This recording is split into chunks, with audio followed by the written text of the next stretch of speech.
Christopher S. Traducción al español del texto de Christopher S. Beckman titulado The Stendhal Tomb: The Collusion of Dealers, Looters, Archaeologists and Museums in the 1960s West Mexican Archaeology. Este texto me fue proporcionado por el Dr. Adrián Castro de Lina, Jalisco.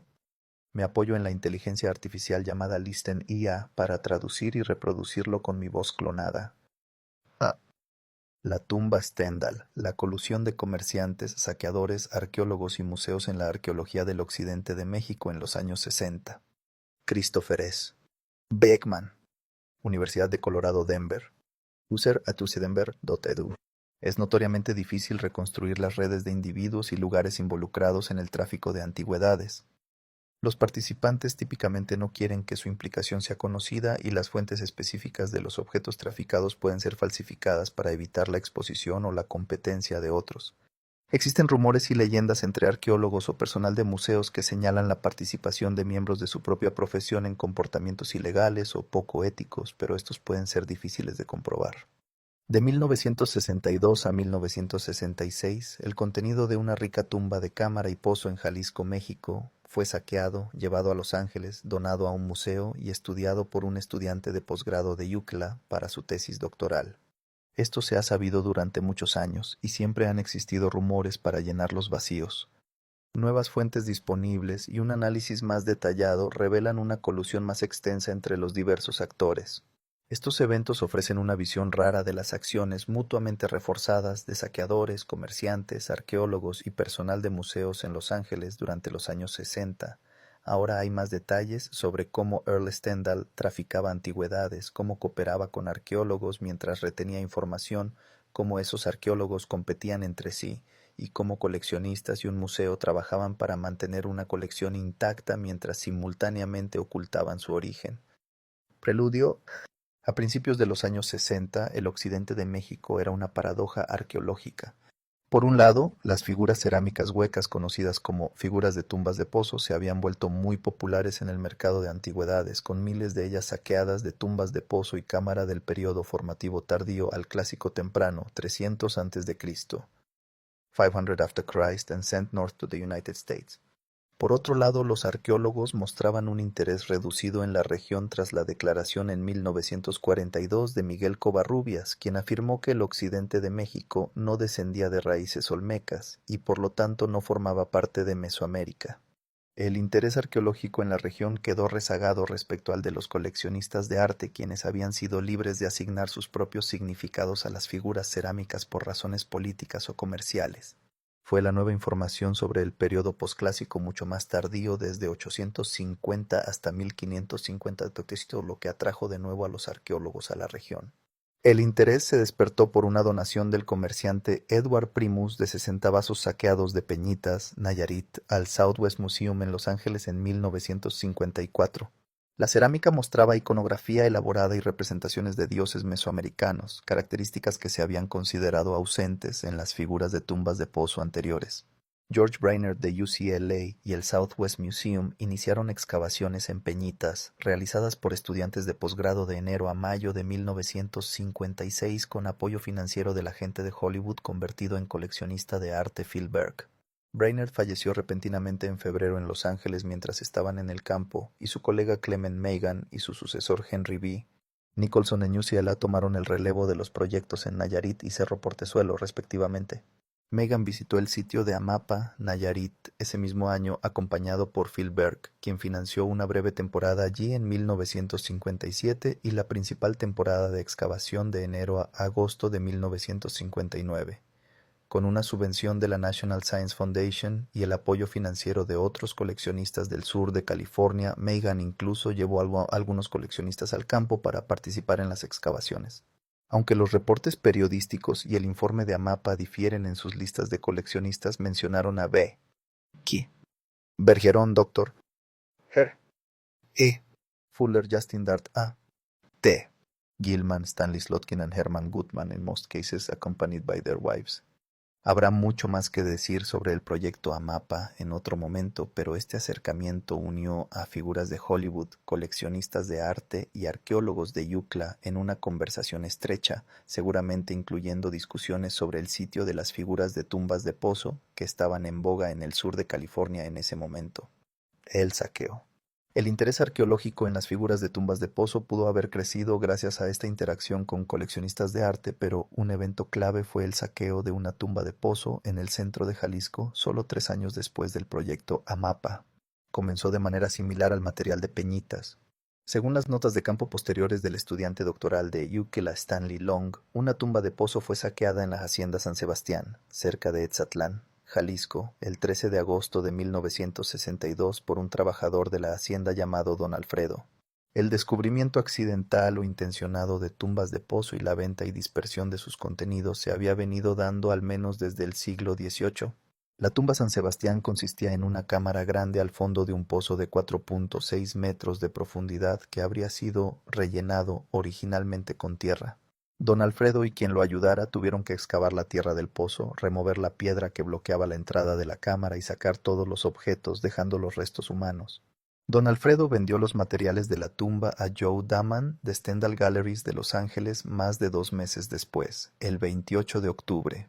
Daman no vio la tumba, pero estaba visitando comunidades en la zona para comprar objetos antiguos para la galería. Pagó por todo el lote 18,500 pesos o $1,480 en 1962.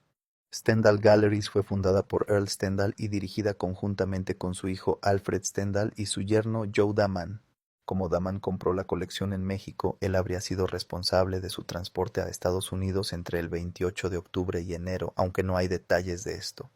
Documentos de envío sugieren que una estrategia común era referirse a los artefactos como antigüedades hasta cruzar la frontera, donde se declaraba que las piezas databan de antes de 1830 para evitar impuestos de importación. No se registraron incidentes inusuales en los envíos de ese tiempo, por lo que el transporte probablemente se realizó sin problemas. Alfred Stendhal parece haber jugado un papel mayor tras la llegada de la colección y probablemente fue quien contactó al profesorado de UCLA. George Brainerd estaba en la libreta de direcciones de Earl Stendhal y era consultor del Southwest Museum cuando Stendhal intentaba establecer una relación con el museo mediante donaciones espontáneas de artefactos y restos óseos desde 1944. Stendhal era considerado un amigo especial del Southwest Museum desde 1948 gracias a estos esfuerzos. Brainerd había fallecido, pero el profesor Henry B. Nicholson de UCLA aparece en la libreta de Stendhal con teléfono y direcciones. Nicholson debió haber sido invitado a ver la colección de la tumba poco después de su llegada a Estados Unidos, pues tomó diapositivas de muchas figuras cerámicas huecas y las reveló en enero de 1963. Stanley Long pudo haber estado presente también, ya que menciona en su cuaderno de campo que Stendhal les mostró la colección y él tomó fotografías que luego usaría en Jalisco. Earl Stendhal asignaba números consecutivos a los objetos que llegaban a la galería y los listaba en sus libros de inventario con prefijos especiales para colecciones específicas. A los objetos de la tumba San Sebastián les asignó números con prefijo T y marcó los objetos directamente con estas etiquetas. Cada figura cerámica hueca, T1-17, vasija, T18-28, 30-45, 41 repetido, 62, 64, 66-67 y 70, espejos y puntas de obsidiana, T46-48, un objeto de piedra no identificado, T50 y trompetas de concha, T52-60, 76-78, recibieron un número que Long luego incluyó en su tesis doctoral. Los números T son incompletos, ya que faltan algunos en la tesis y en un inventario posterior. En una entrevista, Long reveló que Stendhal no mostró a la Universidad de California en Los Ángeles ciertos objetos de bajo valor y alto volumen que quedaron en México. Aunque Stendhal numeraba los objetos, no se ha encontrado la colección de la tumba en los libros de inventario de la galería. A diferencia de otras colecciones especiales, los números T no aparecen, ni hay una descripción que encaje con la colección de la tumba. Esto puede indicar un nivel diferente de cuidado para ocultar el origen de la colección o que la documentación especial no está disponible. La donación. La colección pudo haberse dividido y vendido a varios coleccionistas, pero el coleccionista y cliente de Stendhal, el Dr. George Kennedy, aparentemente buscó mantener la colección intacta. Kennedy era profesor de geofísica en UCLA y coleccionista de arte antiguo americano, apareciendo en publicaciones de Stendhal. Una carta sin fecha de Alfred Stendhal a su padre Earl menciona que Kennedy encontró un doctor que compraría la colección sin verla y la donaría al museo. Este doctor fue Milton Heifetz, un neurocirujano de Beverly Hills sin conexión previa con el caso o con Stendhal Galleries. La hermana de Alfred, Eleanor, escribió el 7 de mayo de 1963 que Alfred estaba con el doctor y la señora Heifetz y George Kennedy y que un neozelandés experto en la técnica de datación con carbono 14 estaba tomando una muestra de concha para análisis. Este neozelandés fue G. Ferguson, empleado en laboratorios en Nueva Zelanda antes de mudarse a Maryland a principios de los años 60. Otro autor sería Willard F. Libby, pionero en radiocarbono en UCLA, quien había recibido un regalo de cigarros de Joe Daman casi un año antes. Aunque el museo no se identificó en la primera carta, sugiere que ya habían decidido donar la colección al Los Angeles County Museum, más tarde Natural History Museum of Los Angeles County. El director del museo, Herbert Friedman, estaba en la libreta de direcciones de Stendhal y había visto la colección en la galería antes de la donación. El Dr. Heifetz escribió al director Friedman para donar la colección el 21 de junio de 1963 y los registros de acceso datan de fines de junio a principios de julio. Heifetz indicó que el museo podía recogerla en la galería, por lo que nunca la tuvo en su posesión, actuó solo como intermediario. La colección fue valorada en $25,000 por Stendhal, 3 veces y media el precio pagado por Heifetz y unas 17 veces el precio pagado a don Alfredo en México. Dado que Heifetz compró sin verla, nunca la tuvo y la donó en 2 entregas sucesivas en diciembre, parece claro que su motivo fue un beneficio fiscal. Además, la carta inicial de donación, la respuesta de Friedman y los registros atribuyen la colección a una sola tumba en Nayarit, no Jalisco, para ocultar su origen. En correspondencia interna, Friedman indicó claramente que la colección era de Jalisco, y un inventario detallado probablemente de diciembre de 1963 señala la procedencia como San Sebastián, Jalisco. La ficción de Nayarit se mantuvo en correspondencia y algunas tarjetas internas hasta al menos enero de 1965, abandonándose solo cuando las primeras publicaciones sobre la colección aparecieron. Además de la muestra de radiocarbono tomada en la Galería Stendhal en mayo, Alfred permitió una segunda muestra antes de entregar la colección al museo. Los resultados llegaron rápido y Friedman informó a Heifetz el 10 de julio que la tumba había sido fechada en 300 a.C. Un tercer análisis se completó en diciembre de 1964. Los resultados fueron publicados en 1965 por Berger, Ferguson y Libby, pero curiosamente precedidos por un artículo de Peter Forst, estudiante de posgrado, publicado 5 días después del último análisis en la revista Science. Forst era un estudiante mayor que ya había sido periodista y cineasta documental, por lo que estaba en mejor posición financiera que la mayoría. Él financió la temporada de campo de Stanley Long en 1962 en el área de Etzatlán, Jalisco. En una entrevista en 2000, José María Alcalá de Etzatlán recordó haber trabajado para Long en esa temporada y mostró una foto de un sistema de poleas manejado por mulas que Long usó para entrar y salir de las tumbas. Alcalá dijo que Long usaba el nombre Esteban Largo y que hubo 2 o 3 visitas de Pedro, probablemente Peter Forst y su esposa. Se sospecha que Forst financió algunas de las dataciones de radiocarbono y fue autorizado a publicar artículos sobre los fechados como un intercambio. En su tesis doctoral, Forst menciona que consideró prudente datar una tercera concha de la misma tumba. Long anotó los 3 resultados en su cuaderno de campo, aunque ya había regresado del campo cuando el último análisis se procesó. El reexamen. 3 meses después de la donación al museo, Long volvió a Jalisco para una segunda temporada con su esposa Luty y el estudiante Michael Glasow. Henry Nicholson permaneció en Guadalajara para consultas periódicas. Long conocía la ubicación de la tumba y los nombres asociados. Glasow excavó sitios posclásicos en el valle, mientras Long regresó a la hacienda San Sebastián para reabrir la tumba Stendhal. Long contrató de nuevo a don Alfredo, quien con su conocimiento ayudó a reconstruir la disposición de artefactos y esqueletos usando las fotos tomadas en Los Ángeles. El equipo limpió la tumba, mapeó los restos y confirmó que la tumba coincidía con la colección que Stendhal había obtenido. Curiosamente, Long anotó que Joe Daman pasó por Guadalajara el 12 de septiembre de 1963, buscando más figuras para comprar, solo 2 días después de que Long llegara. Long regresó a Estados Unidos en febrero de 1964, aunque pudo haber analizado la colección en 1963, tuvo más tiempo para completar su análisis y tesis accediendo a la colección en el museo durante los siguientes 2 años. Su análisis es aún la evaluación más detallada de una colección de tumba de pozo jamás publicada. Long murió ahogado en 1967 investigando tumbas similares en Colombia. Consecuencias. La relación cercana entre arqueólogos de UCLA, saqueadores, coleccionistas y comerciantes continuó. Tras publicar los fechados de San Sebastián, Peter Forst hizo su propia investigación de campo en 1965 en el sur de Nayarit buscando tumbas para estudio. Entrevistó saqueadores y reexcavó una tumba saqueada con su ayuda. Agradeció a Heifetz, Kennedy y otros por preservar la colección usada en la tesis de otro. Sin embargo, el trabajo de Forst ha sido polémico. Jay Fikes cita correspondencia que indica que su trabajo en las cebollas fue sin permiso legal. Delgado, estudiante de UCLA con quien trabajó, dejó la universidad después de su tesis. Forst después se dedicó a trabajo etnográfico con los huicholes en UCLA, que también ha sido controversial por supuesta inspiración en el autor Carlos Castaneda. Este entrelazamiento entre academia y el mundo del coleccionismo fue visible en una exhibición de primavera de 1966, donde la colección de la tumba, ya reconocida como de San Sebastián, Jalisco, se mostró en el Museo de Los Ángeles. George Kennedy ayudó a organizarla y Heifetz y su esposa aparecieron en fotos con figuras cerámicas. Furst prestó toda su colección para la muestra. Un año después, Forst escribió un artículo sobre falsificaciones y cómo el coleccionismo de arte antiguo americano fomentaba el saqueo y dañaba el registro arqueológico. Parte de su colección fue comprada en Stendhal. Henry Nicholson también aparece como comprador en los libros de Stendhal. El dinero circulaba en ambas direcciones, con Alfred Stendhal donando fondos para el documental de Forst sobre los huicholes.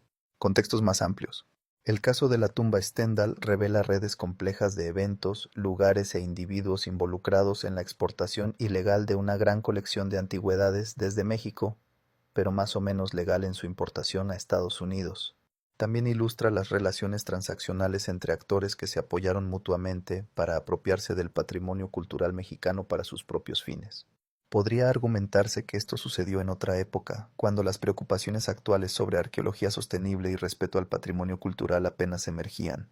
Pero varios actores intentaron ocultar su implicación a pesar de la escasa amenaza legal, demostrando que sabían que sus acciones serían mal vistas en su profesión.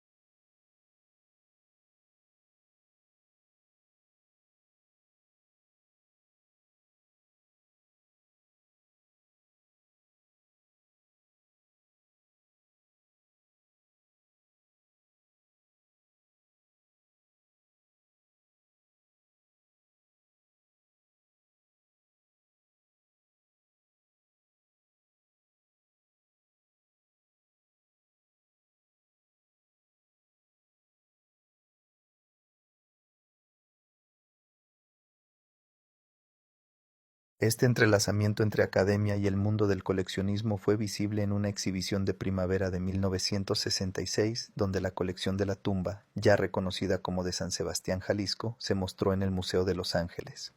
George Kennedy ayudó a organizarla y Heifetz y su esposa aparecieron en fotos con figuras cerámicas. Furst prestó toda su colección para la muestra.